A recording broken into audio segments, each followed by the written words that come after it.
Hadrian's Wall, located near the modern border between England and Scotland, marked the northernmost frontier of the Roman Empire.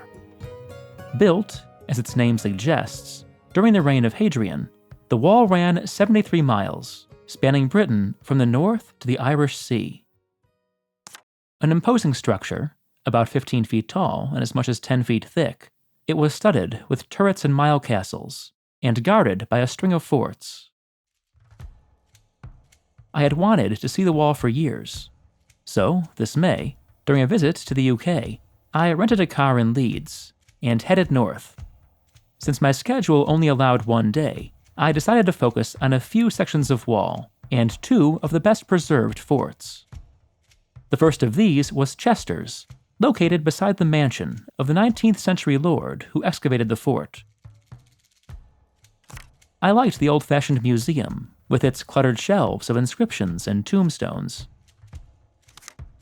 A unit of auxiliary cavalry was stationed at Chester's, and their barracks and stables, built, like the adjacent wall, during the reign of Hadrian, are well preserved.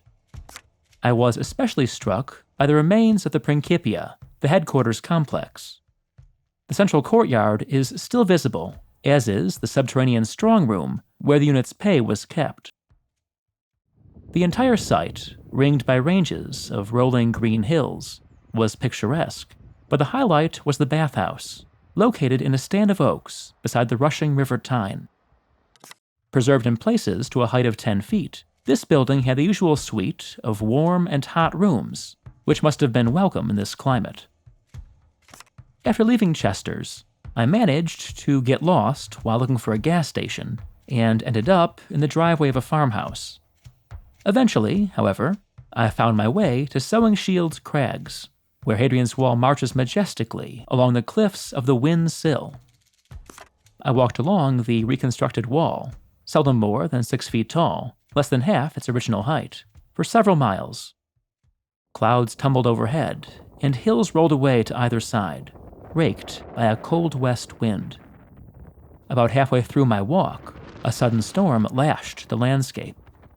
Then sun again, and more wind. I stopped at Housesteads, perhaps the most famous wall fort.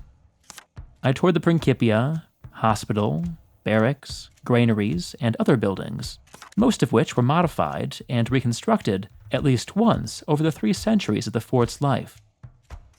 The clear highlight, however, was the best preserved Roman latrine in Britain. Farther east, I walked a mile or so of wall at Walltown Crags, another section that plunges dramatically over hills and valleys. Unlike the stretch along the sill, where I had seen a few dozen other hikers, I was alone here. Coming to the remains of a watchtower, I surveyed the landscape, filled with that sighing wind, and wondered what it would have been like to stand here, day after day, waiting for barbarians on the world's edge. Stay tuned for much more on my travels to Britain's Roman sites. Check out my other channels, Told in Stone and Told in Stone Footnotes, and as always, thanks for watching.